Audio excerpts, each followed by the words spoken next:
나를 버린 친엄마를 죽도록 미워하며 살았는데 친엄마가 내 아이의 옷을 사주던 그 할머니였다니. 이게 정말 말이 됩니까?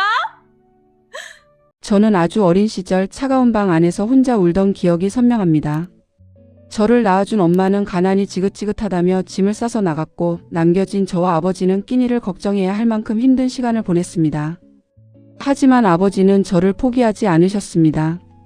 엄마의 빈자리를 채우려 밤낮으로 일하셨고 이후에 만난 새엄마는 저를 마치 당신이 낳은 자식보다 더 애틋하게 보듬어 주셨습니다. 비록 우리 집 형편은 늘 넉넉하지 않았고 단칸방에서 셋이 부대끼며 살았지만 저는 남부럽지 않은 사랑을 받으며 자랐습니다. 가끔은 나를 버리고 떠난 친엄마가 부잣집으로 시집가서 잘 살고 있다는 풍문을 들을 때마다 가슴 한구석이 서늘해지곤 했습니다. 친엄마는 내가 굶고 있을 때 맛있는 걸 먹었겠지라는 생각에 배신감과 도끼가 서렸고 절대 찾지 않겠노라 다짐하며 살았습니다. 세월은 흘러 저도 어느덧 사랑하는 남자를 만나 결혼을 하고 예쁜 딸아이를 품에 안은 엄마가 되었습니다. 자식을 키워보니 나를 버린 친엄마의 선택이 얼마나 잔인했는지 더 깊이 체감하며 살아가고 있었습니다.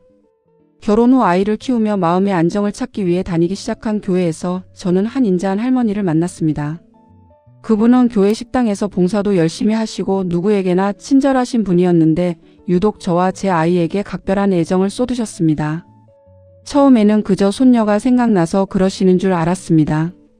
그 할머니는 아이 옷이 너무 예뻐서 샀다라며 백화점 쇼핑백을 건네기도 하셨고 제가 힘들까봐 반찬을 정성껏 싸서 쥐어주기도 하셨습니다. 제 아이를 바라보는 그분의 눈빛은 마치 세상에서 가장 소중한 보물을 보는 듯 따뜻했습니다. 새댁 애 키우느라 힘들지. 맛있는 거라도 사 먹어. 라며 쌈짓돈을 찔러주실 때면 저는 친정엄마가 살아계셨다면 이런 느낌이었을까 싶어 울컥하기도 했습니다.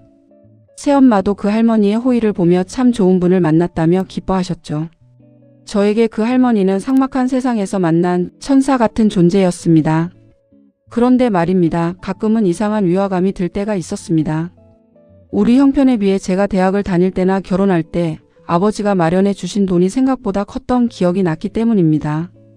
당시 아버지는 그동안 조금씩 모아둔 돈이니 걱정 말라고 하셨지만 사실 그 수입으로는 도저히 불가능한 금액이었습니다. 저는 그저 아버지가 무리를 하셨나 보다 싶어 죄송한 마음으로 받았었습니다. 그러던 어느 날 친정에 들렀다가 우연히 새엄마가 방 안에서 누군가와 다급하게 통화하는 소리를 듣게 되었습니다. 아니, 이제 그만하셔도 돼요. 이미 너무 많이 도와주셨잖아요. 애가 눈치채면 어쩌려고. 새엄마의 목소리는 떨리고 있었습니다. 저는 문 밖에서 숨을 죽이고 귀를 기울였습니다. 상대방이 누구인지 무엇을 도와주었다는 것인지 궁금증이 폭발할 것 같았습니다. 새엄마는 한참을 울먹이며 통화를 이어갔고 저는 그 대화 속에서 대학교 등록금과 생활비라는 단어를 똑똑히 들었습니다. 방에서 나온 새엄마는 저를 보고 소스라치게 놀라셨습니다. 저는 차분하게 하지만 단호하게 물었습니다. 엄마 방금 누구랑 통화한 거야? 내 등록금이며 생활비 아빠가 모은 돈 아니었어?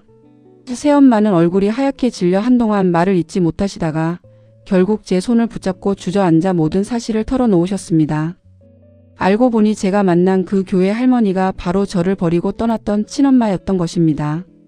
친엄마는 부잣집으로 재혼했지만 늘 죄책감에 시달리며 저의 행방을 쫓았다고 합니다.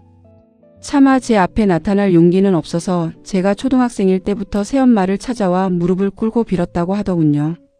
제발 내가 주는 이 돈으로 우리 아이 공부시키고 맛있는 것 좀 먹여달라고 애원하며 당신은 평생 죄인으로 살 테니 절대 아이에게는 알리지 말아달라고 간곡히 부탁했다는 것이었습니다.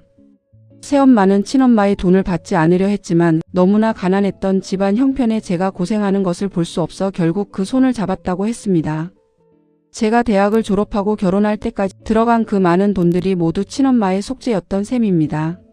친엄마는 멀리서 제가 자라는 모습을 지켜보며 남몰래 울었고 제가 아이를 낳자 더는 참지 못해 교회 할머니라는 이름으로 제 곁에 머물렀던 것입니다. 저는 망치로 머리를 맞은 듯한 충격에 휩싸였습니다. 내가 그토록 미워하고 저주했던 사람이 사실은 매주 내 아이를 품에 안고 사랑을 고백하던 그 할머니였다니. 가슴 밑바닥에서부터 뜨거운 무언가 치밀어 올랐습니다. 화가 나야 하는데 이상하게도 눈물이 멈추지 않았습니다. 친엄마가 건넸던 따뜻한 밥상과 아이 옷들이 모두 피눈물로 만들어진 것임을 깨달았기 때문입니다. 저는 그 길로 교회로 달려갔습니다. 할머니 아니 저의 친엄마는 평소처럼 구석진 자리에서 기도를 하고 계셨습니다. 가까이 다가가자 그분의 어깨가 가늘게 떨리고 있는 것이 보였습니다. 저는 아무 말 없이 그분 뒤에 섰습니다. 인기척을 느낀 그녀가 뒤를 돌아보았고 제 눈에 고인 눈물을 보자마자 모든 상황을 직감한 듯 주르륵 눈물을 흘렸습니다. 미안하다. 내가 죽을 죄를 지었다. 그냥 모른 척하지. 왜 알았니? 그녀는 제 손을 잡지도 못한 채 바닥에 엎드려 오열했습니다. 저는 그런 그녀를 내려다보며 만감이 교차했습니다. 버림받았던 아이의 상처와 그 상처를 메우려 평생을 숨어 살았던 한 여자의 회한이 공중에서 부딪혔습니다.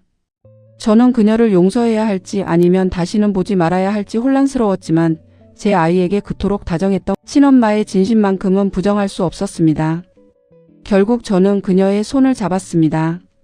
완전한 용서는 아닐지라도 적어도 그녀가 남은 여생을 숨어서 울게 하지는 않겠다고 다짐했습니다. 새엄마에게도 고마운 마음뿐입니다. 질투 한 번 없이 저를 위해 그 무거운 비밀을 지켜주신 그분의 넓은 마음이 있었기에 제가 이만큼 성장할 수 있었습니다. 이제 저는 2명의 어머니를 모시고 살아갑니다.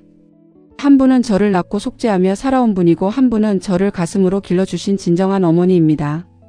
인생은 참으로 얄궂지만 가끔은 이렇게 생각지도 못한 방식으로 상처를 치유해 주기도 합니다. 미움은 짧고 사랑은 길다는 것을 깨달았습니다. 이제 제 아이는 2 할머니의 사랑을 듬뿍 받으며 자라고 있습니다. 비 온 뒤 땅이 굳어지듯 우리 가족의 아픈 역사는 이제 따뜻한 사랑으로 다시 쓰이고 있습니다.